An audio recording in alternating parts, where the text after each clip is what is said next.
All right, guys, moving on to our third piece of news for the day. This is coming out of Vulture magazine. If you've not already seen or heard about, the VMAs were last night.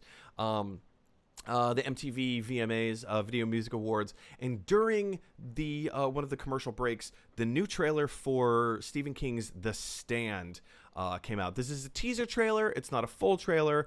It's not even our first trailer. It's just a teaser.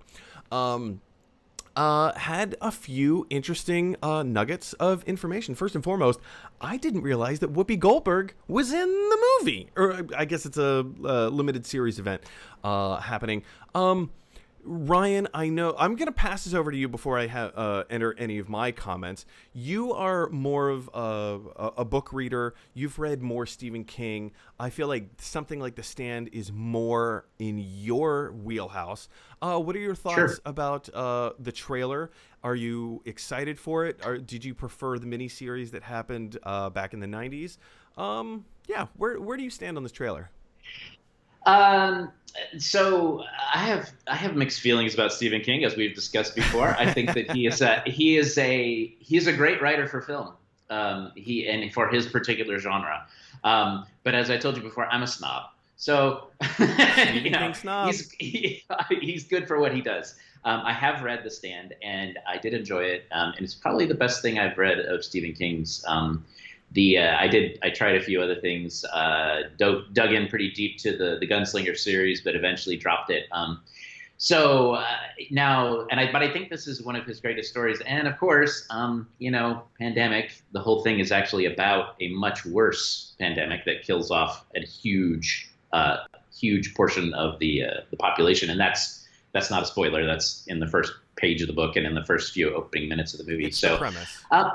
It's the premise, right? So I'm actually really interested in seeing a new treatment of it. I thought that the miniseries was the 90s miniseries. I've seen bits and pieces of it. Like my former roommate is a massive Stephen King fan. He reads every King piece of work and watches everything that they do. And I stepped in every now and again, saw little bits and pieces, and I was like, what is this trash?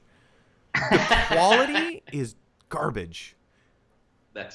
I sometimes think that too, but the thing is he actually is a great writer at times and does this incredible storytelling. It's just that he writes so much, some of it's not great. It's a bit like improv. You and I have both done a bunch of. It's not all going to be gold. It's not all going to be gold. So. But I think The Stand is among his best work, his very best work. And so I'm really looking forward to see how they do it. Now, so there's a term in film that I'm sure you've probably heard. It's magical Negro. Have you heard this? No.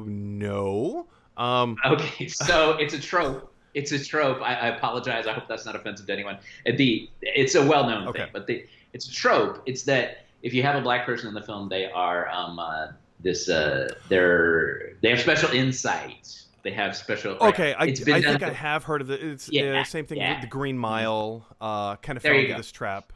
Yes. Yeah. So as soon as you said Whoopi Goldberg was in it, and you didn't even know what I meant when I said this, but I was like, oh, gee, I wonder who she's playing. Oh, okay. Yeah. So that was so anyway, but that's actually good because I think she'll be a great choice for that character. Sure. She will definitely. She has that air about her, and she'll do a really good job with that character. But yeah, that's one of Stephen's things that he does.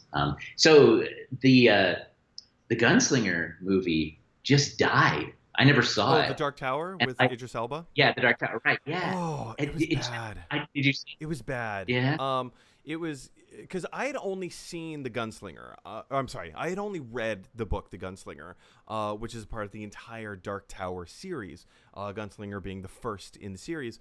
It was, I don't know. I felt like nothing happened in The Gunslinger.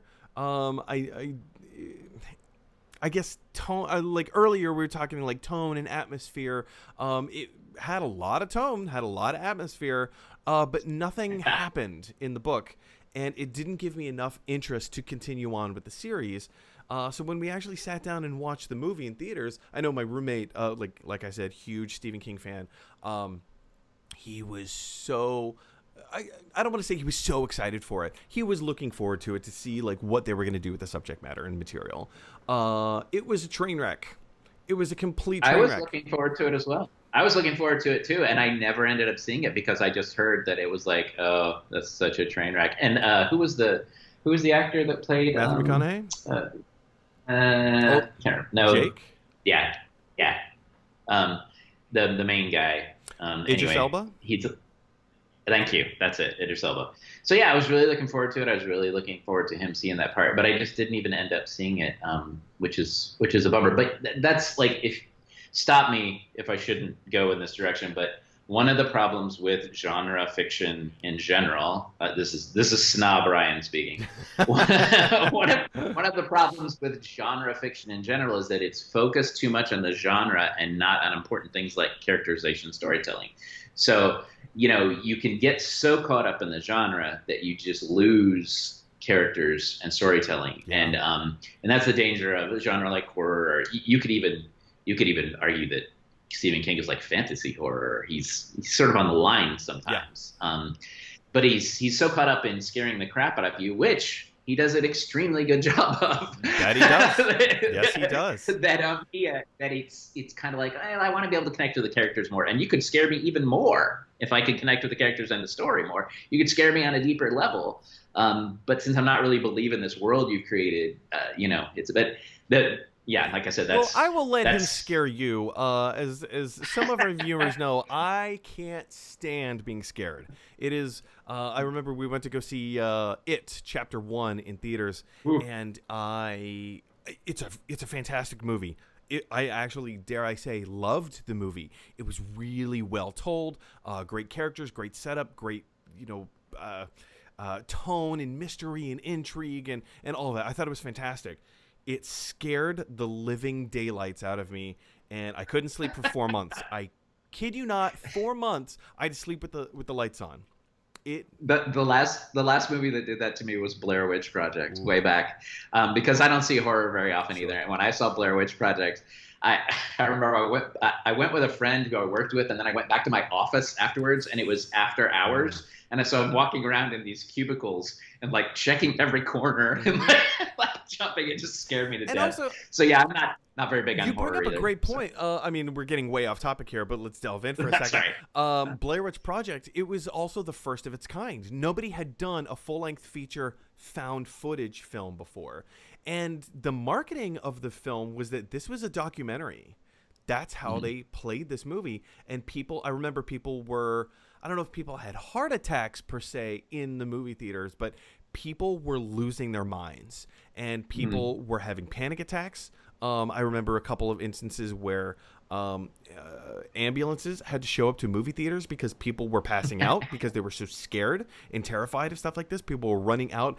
I remember, do you remember the reports of people vomiting for how scared they were in the theaters? I've never heard that of any other film ever. People were vomiting. I think The Exorcist, when it first came out, there was that kind of media hype about it. I think it also got The Exorcist when it came out in the 70s, also attached to sort of a moral or religious scare. Yeah.